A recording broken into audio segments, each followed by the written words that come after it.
एक औरत अगर रोती है तो दुनिया उसकी बात सुनती है, पर जब एक मर्द चुपचाप टूटता है तो कोई नहीं पूछता तू ठीक तो है। रिश्ता टूटे तो लड़की बोलती है और लड़का दोषी कहलाता है। घर में कला हो तो कहा जाता है जरूर मर्द में किया होगा। क्या हर बार गलती सिर्फ मर्द की होती? आज हम बात करें उन मुद्दों पर जिन पर अक्सर चुप्पी साध ली जाती है या मजाक बनाया जाता है। लड़कों को बचपन से ही सिखाया जाता है रोना नहीं, लड़के रोते नहीं।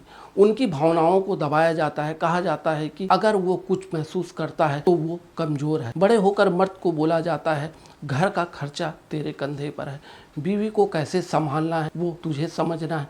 अगर कहीं बीवी खुश नहीं है तो जरूर तेरी कोई गलती होगी। तू मर्द है, तू ही झुकेगा। समाज ने मर्दों को एक फ्रेम में कैद कर दिया है। दबाव और जिम्मेदारी तो है पर अधिकार नहीं। और अगर कोई इस फ्रेम से बाहर निकलने की कोशिश करे तो कहा जाता है कमजोर है तू, मर्द नहीं है तू, नाकारा है। कभी सोचा है जब कोई महिला झूठा आरोप लगाती है तो समाज सवाल नहीं करता, सीधा फैसले सुना देता है मर्द ही गलत होता है।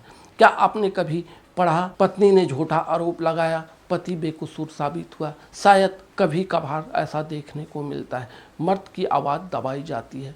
धारा 498 का इस्तेमाल कई बार मर्दों को फंसाने के लिए किया जाता है। एनसीआरबी रिपोर्ट बताती है कि 85% ज़्यादा 498 केसों में आरोपी दोष मुक्त होते हैं। तब तक क्या होता है?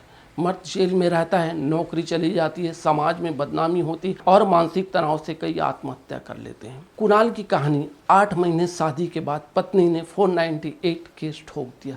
3 महीने जेल में, नौकरी चली गई, समाज ने हत्यारा समझा। 2 साल बाद बेकसूर साबित हुआ, लेकिन तब तक उसके माता पिता गुजर गए। रोहित की कहानी सुनिए।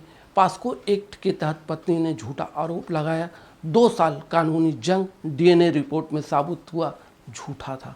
पत्नी सिर्फ गुजारा भत्ता चाहती थी।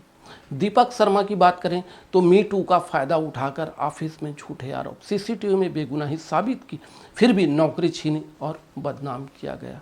मीडिया में महिला के आरोपों को ब्रेकिंग न्यूज़ मिलती है, लेकिन जब झूठ सामने आता है तो कोई माफ़ी या खबर नहीं। टीवी, वेब सीरीज, फिल्मों में मर्दों को अक्सर नकारात्मक रूप में दिखाया जाता है। ट्विटर और इंस्टाग्राम पर बिलीव ऑल वुमेन ट्रेंड करता है, जस्टिस फॉर मेन नाम का कोई ट्रेंड नहीं।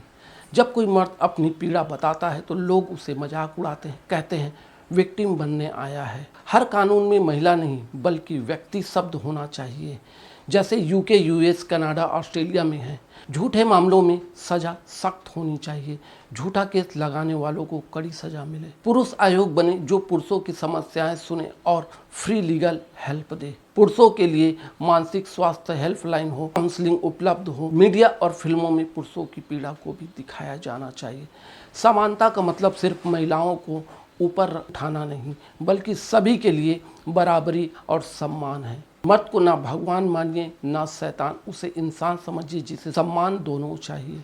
अगर आप मानते हैं कि हर किसी को इंसाफ मिलना चाहिए, झूठे केसों में सुधार जरूरी है और पुरुषों को आवाज़ गंभीरता से सुनना चाहिए, तो इस वीडियो को लाइक करें, अपनी राय कमेंट्स में करें, इसे शेयर करें और चैनल को सब्सक्राइब करें। कमेंट्स में लिखिए इंसाफ सिर्फ महिलाओं का नहीं, मर्दों का भी हक है। अब वक्त है एक नई सोच का, जहां मर्द भी बोले और दुनिया भी सुने। चलिए मुलाकात होगी किसी नेक्स्ट वीडियो में। तब तक के लिए जय हिंद, जय भारत।